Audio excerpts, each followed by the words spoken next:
Hi everyone, it's Anna here from Journeys. I'm here to answer another question about burnout in our burnout series. The question today is, what was the worst part or the hardest part of burnout for me? So it's a really great question, and one that I don't get asked very often actually. I guess, some of us don't want to actually talk about the hard parts of our journey. But for me, I guess the biggest thing that was the hardest, and I think in some ways continues to be the hardest around this work, is feeling misunderstood.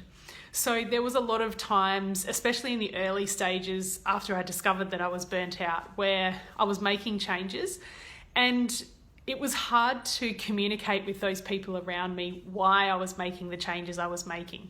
And so key things that I was changing were I was setting boundaries, so I was starting to say no.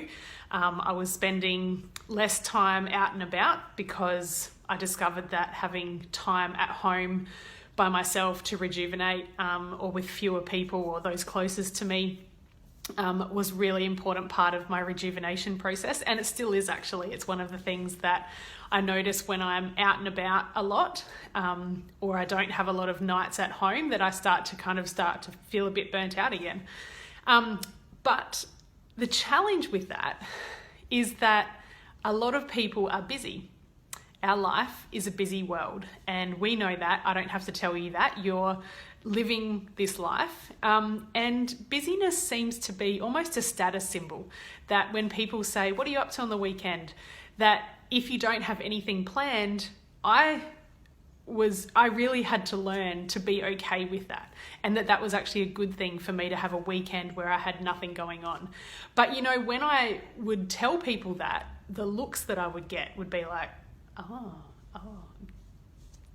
kind of almost like, should I invite her to something? Is she okay? She's not doing anything. Does she maybe not have a social life? Is she lonely? Like, that was how I felt when I would say, I haven't got anything on. So I quickly learned to start almost faking it till I made it. And I was like, you know what? No, I don't have anything on, and it's awesome. It's so good to have a weekend with nothing on. So the hardest part about the burnout journey for me was feeling misunderstood. And I think the other areas where I felt misunderstood was I started comparing myself to other people around me. I was like, why am I 25, 26, 27, 28 was kind of my key years of struggling with this and trying to understand it. Was, why am I a single person with no kids? I'm studying.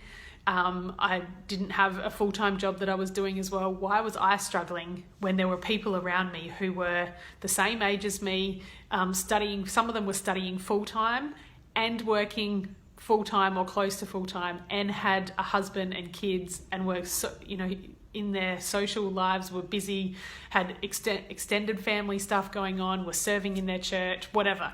And it was really hard for me to look at those people and not compare myself.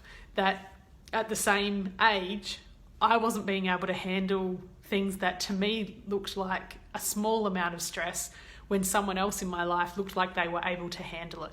So I think that's a key thing, is that comparison is was hard for me.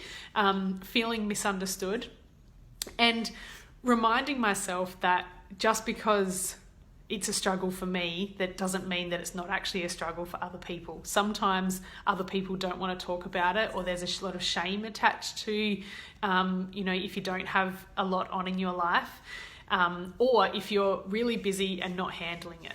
So that would be the thing for me, is the hardest part, and I guess the worst part, was feeling misunderstood.